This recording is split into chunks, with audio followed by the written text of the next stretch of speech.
This is the Storyworks Roundtable, where we have conversations about craft. Because becoming a successful author begins with writing a great story. Hello and welcome to this week's Storyworks Roundtable. Today, Kathryn, Robert, and I are talking about unlikable characters. How often do you encounter unlikable characters in fiction? Do they pop up a lot? Well, as the antagonist, yes. Oh, well, sure, but let's not talk about the antagonist. That's a given, that your villain is not likable. So we'll just rule him out right away. There's one that stuck in my mind, actually, which is really interesting when you came up with this one, and it's the Thomas Covenant series. Have you read those, Kathryn? I have not, no. It's an epic fantasy. It's mostly a trilogy, and it's kind of a weird. It's got a framing device in the sense that he's in the normal world, and he finds he has leprosy, and then something takes him into this other world where he doesn't have leprosy, but somehow he gets labelled as being the saviour of something. But he's the most unlikable guy. I mean, I think it must be in the first chapter. He meets this woman who helps him, and he rapes her. What? I really struggled to get past that whole thing. Yeah, it's a much recommended, and I have not looked at the reviews for it. I must admit, it's been a while since I've read it. And yeah, I persevered and read all three because it's quite dense and rich writing. But I must admit that if, let's say, I had been asked to edit or beta read that book, I would have said, get that out of there. It's just destroying the book. And it did. It was a shame because there was some wondrous battle scenes, some great magic, some really interesting fights between factions, some amazing magic characters, giants, and it's brilliant, really, really good stuff. But they just all the time stuck with me, and I was wondering, how does that get resolved? And apart from the fact that he does carry guilt for it, I just found that made me really, really dislike the main character. So was the character unlikable in many other ways, or was it just this one horrible act that made him, that carried through forever? He was just sometimes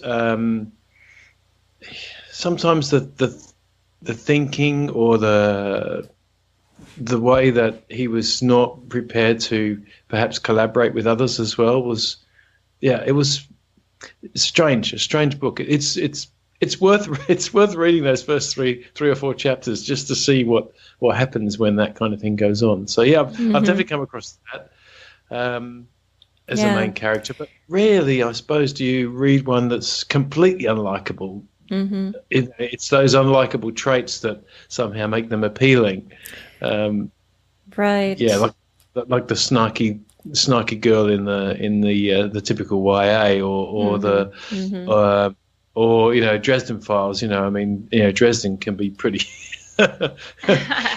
nasty and mean with some of the things he does sometimes. Yeah, I wonder if there's a difference between things that we don't like about a character and then actual moral or ethical flaws. You know what I mean? Right. Because I have lots of characters that I just am if they were a real person, I would not be friends with them. I wouldn't hang out with, I don't like them as people, but they work in the story, so it's okay. But then there are lines that if a character crosses it, it's not just unlikable anymore. It's unrelatable, I can't bring myself to side with them. Right. Period. And when Robert was describing this character, what was his name? Thomas Covenant.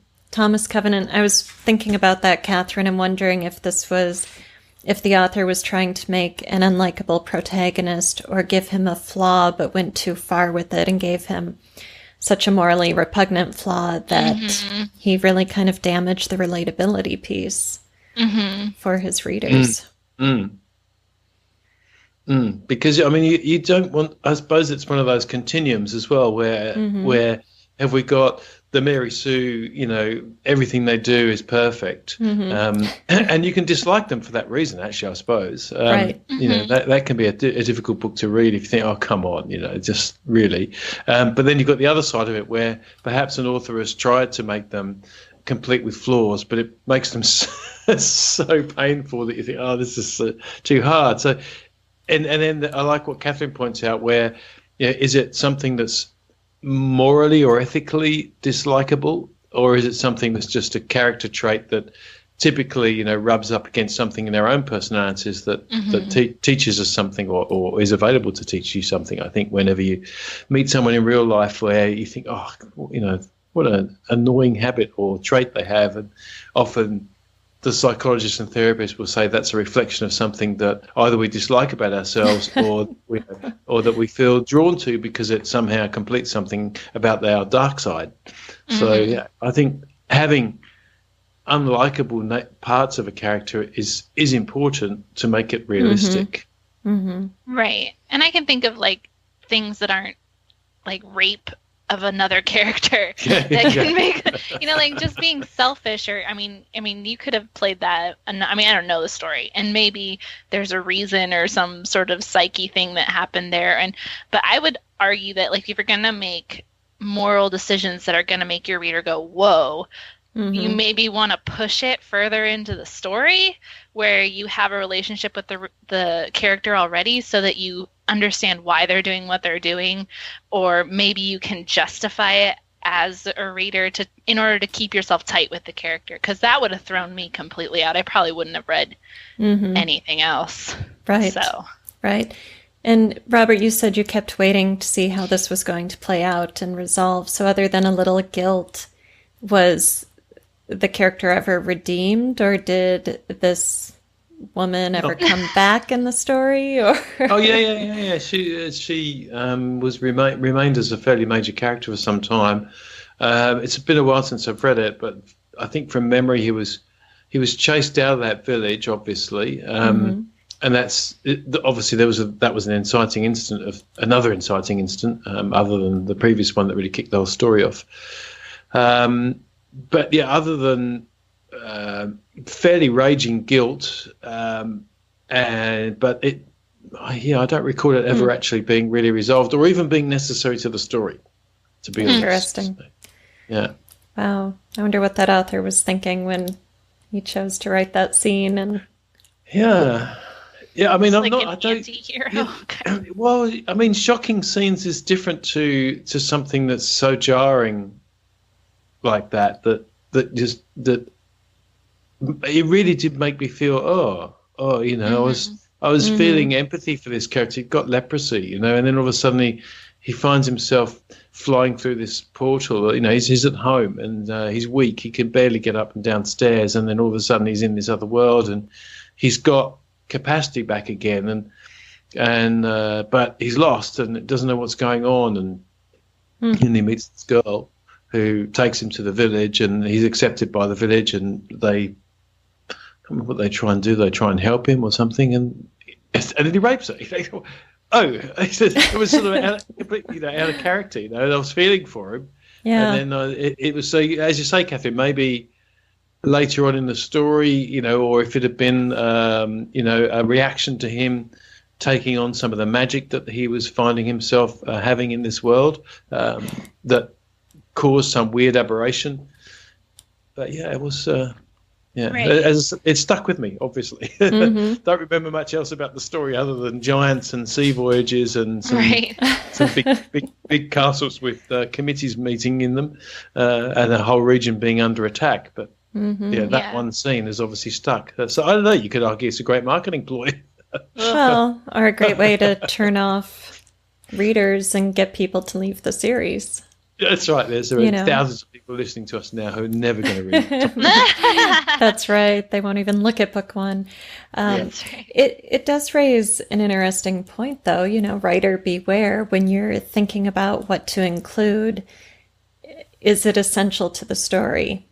Is it something this character would really do? What is the motivation? How are you going to make that apparent to the reader so that if you do decide something that's unethical or shocking is essential to your story and your character, you want that to play out in such a way that readers say, well, that was horrible or unpleasant to read, but, I get why it's there, and I'm sticking with the story. Yeah. Right. Well, and you want your characters to have moral quandaries. You want them to push their own boundaries and to have to, make decisions that are hard. Mm-hmm. And so they are going to make mistakes, or they are going to have issues that come up that are going to make you go, whoa, that maybe wasn't what I would have done in that situation, or how would they get out of it, or, some sort of thing like that. But yeah, not quite so early or quite so shocking, maybe. Well, or not quite so apparently unjustified. Right. Yes. Because if Robert had been able to say there was this rape scene early on, it shocked me, it made me want to quit reading, but I kept going. And then it became so meaningful to the story, I totally got it. Then it would be fine. Right. Maybe I'm wrong. Maybe I missed something completely. It'd be lovely to have a listener write in and say, "Oh, you completely missed the point of that," and which is possible. But again, as you say, writer beware. Not everyone's going to pick up on it. And I suppose also you have to think about, what if I wanted to write a work of fiction that was from the point of view of, say, a serial killer. Where that was the protagonist. That's tricky, isn't it? Where your protagonist is involved in doing something that any of us generally would find morally repugnant, despite what our Google history searches say about us. Right. It's a difficult line to. I guess that's a very niche. Specific. I would argue those characters aren't necessarily unlikable, though. They're morally repugnant, but they're likable in ways that attract us to them. So if you look at like Hannibal Lecter, his being a killer and a cannibal, horrible, disgusting, also fascinating, but his being well-mannered, intelligent, articulate, charming, literate, all of those things make him rather likable. So in examples of, the killer protagonist, we're usually balancing a very likable personality with very unlikable or morally repugnant actions. And even like a good guy cop could be unethical in some moments of a story. And then we're back to that question of balancing it out. What is his motivation? What makes this choice necessary or relatable to the reader in these particular circumstances? Yeah, especially what you seem to be saying is that the compensatory aspects of their character need to be, the more morally repugnant they are, the more you've got to provide us with reasons to attach to them. Exactly. Because otherwise we're going to disengage. So that's an interesting dilemma, isn't it, really, I suppose? Right. Yeah. The likable question really has more to do with personality than ethics, because good guys and bad guys can all have, can all do bad things. But the sort of classic unlikable character is the foil, somebody who's on the good guys' team but is irritating in a comedic way, or kind of the thorn in the hero's side, but necessary to the team, or you just can't quite get rid of this person for whatever reason. It's like the annoying girl in YA that you mentioned earlier, Robert, kind of the Cordelia Chase character who's, selfish and snotty and kind of a stereotypical rich girl.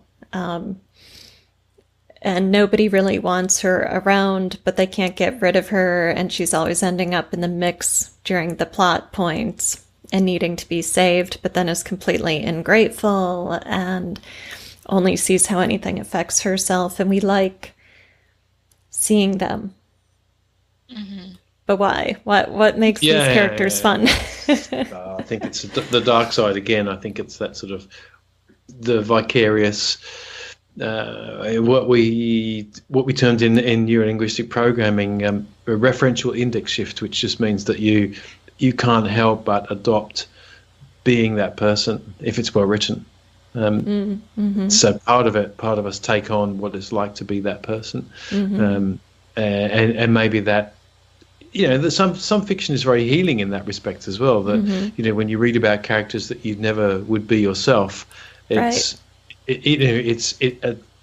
finds a part of us that is still unsure of, is that something I could have been? Could I have been a serial killer if something had got just tipped the wrong way? Could I have been such an unlikable, nasty person? And I think it helps us make judgments at a very deep internal level when the fiction's deeply crafted like that. It's well, maybe even if it isn't actually. I mean, I'm being snobby there. I mean, why wouldn't any work of fiction do that? So, because in a sense, we're already. A work of fiction is deliberately designed to stimulate our imagination, and if our imagination is driven by aspects of ourselves that we're incomplete, then maybe those unlikable things, are good to try and design in, because it's another way of engaging a reader. Right. So we could identify on some level with the unlikable character, with those traits that we maybe suppress in ourselves if we're good social citizens or something. But then also I think there's a voyeuristic aspect too, as we want to see those unlikable characters get into trouble, and we want to see them get their comeuppance, and not in such a way that they're hurt or killed necessarily. I mean, maybe it depends on the story, but at least in such a way that we can be amused by their plight. Well, and I think on some level we want them to get better, and we want them to become like with Cordelia. You kind of want her to finally acknowledge, what's going on, or to be great. But it's like, well, now she's gotta say thank you, right? And then she doesn't, and then you're back. She's got no character arc. She doesn't develop in terms of that over one episode, over the course of the seasons, maybe. But over like one episode, she doesn't change from ungrateful to ungrateful. She's the same person. But we we're like, this has got to do it, or this has got to do it, and we want to see them make that change and breakthrough. That's why we love redemption stories. That's why a lot of unlikable characters get that redemption arc line, because we want to see them become a better person. That's what we all want for ourselves too. So it's that maybe they can redeem themselves. Maybe they can redeem that unlikable quality that we see in them. So it prods something within humanity where we feel like we should be bettering ourselves.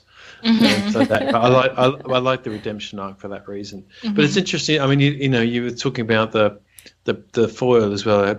I was thinking of Han Solo at the time. Obviously, it's a movie example, but again, someone who's kind of the comedic and does things that are definitely unlikable, and just he's thinking, you a-hole, but you like him for it. And then there's the entire bad boy romance kind of genre where we've got people reading it because they want to see the woman fall for somebody that in real life you're not supposed to fall for, because there's something either unlikable or nasty or mean or whatever about them. So what you were saying about we want to see what happens as long as it's not us. We'd like to be avoided. Right. So there are at least two types of unlikable characters here. The ones who do have an arc, who are redeemed at the end of the story or the series, depending on the length of your arc, and then the ones who are not redeemed, who are the perpetual sort of, whether comedic or tragic, the perpetual foil or thorn or whatever their role is, always getting in the way, underfoot, being an irritation. So are the romantic bad boy guys like Han Solo, are they really unlikable characters? Or are those just flaws, You know, because I think of Han Solo as kind of a charming rogue. He's got a charming rogue. Definitely, he's on that end of it. I think. Yeah. But some of the, I mean, I can't claim to be a voracious reader of bad boy romance, sadly. Oh, I'm so surprised. But I have read 2 or 3 for research, Mm-hmm. and of course. to recognise that there's just no way I'm ever going to be able to write romance. Mm-hmm. It just surprises me how kind of mean and snarky and why would you? I don't get, why does this woman keep falling for this man? And clearly that's why I'm not a voracious reader of this sort of stuff, because it doesn't do anything for me, but it must do something for the people who do. So I wouldn't say that there's necessarily always a redemption arc, but there's definitely a part of that where I think the woman tames the wolf type of thing. Mm-hmm.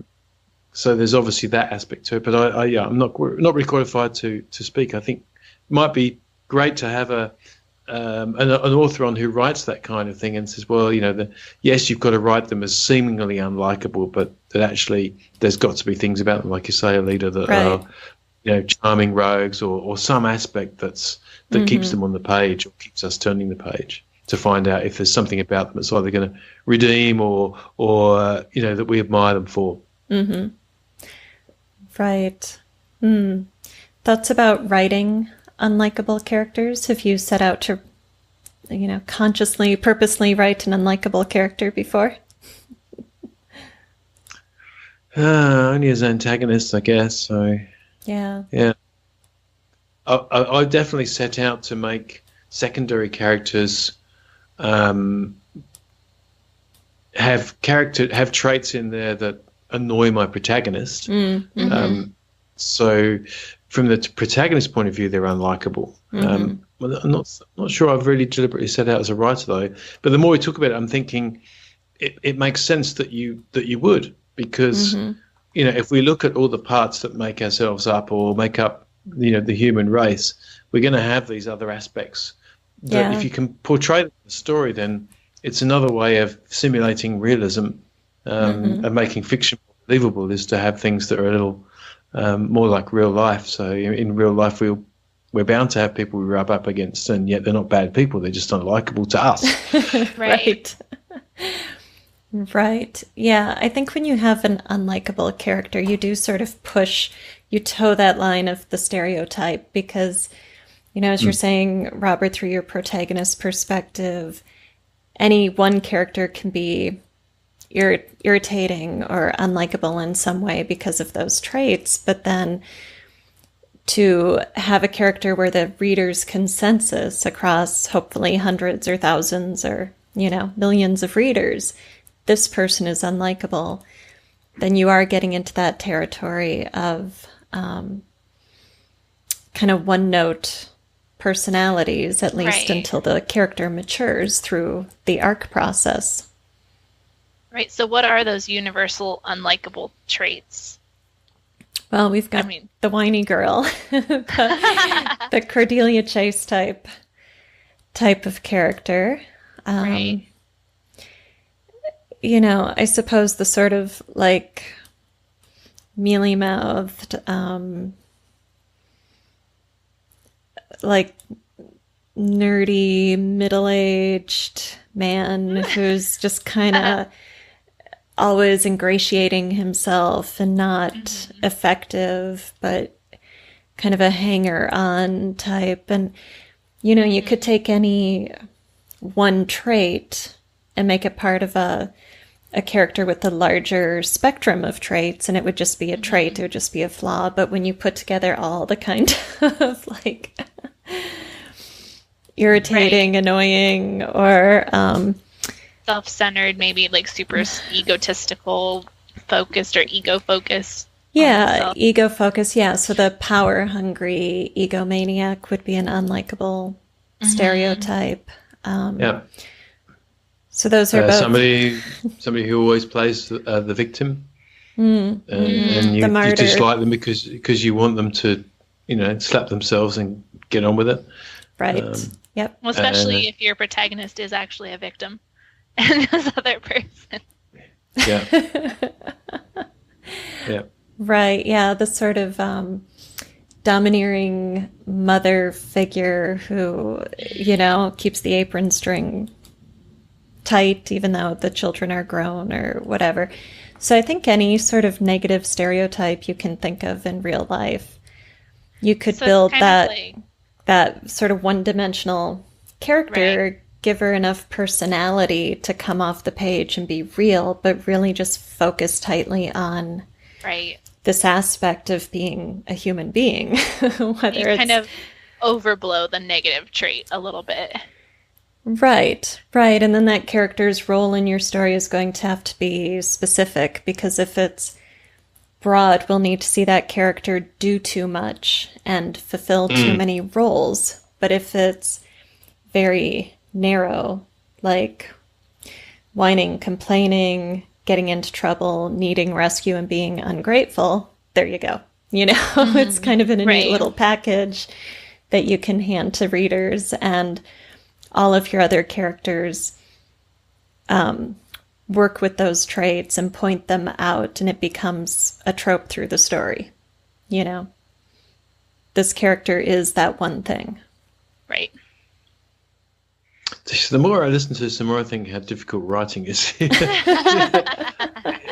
You want your protagonist to be likable, but they've got to have flaws. You want your antagonist to be not so ridiculously evil that they're just an evil force, and people go, "Oh yeah, Matt." So you've got to have something that the reader's going to attach to to the antagonist if you want to write a well-crafted book. And then all these secondary characters have got to be there to support the story, but in just the right amount, and also have little bits of unlikability. So it's oh man, it's really it's no wonder so many of us get caught up in studies of personality and psychology and all that sort of thing. It's a helpful sideline to being an author, I think, is to be a fine observer of people. Oh, absolutely. Yeah. So we should all go write unlikable characters now, just for kicks, and see what we can come up with.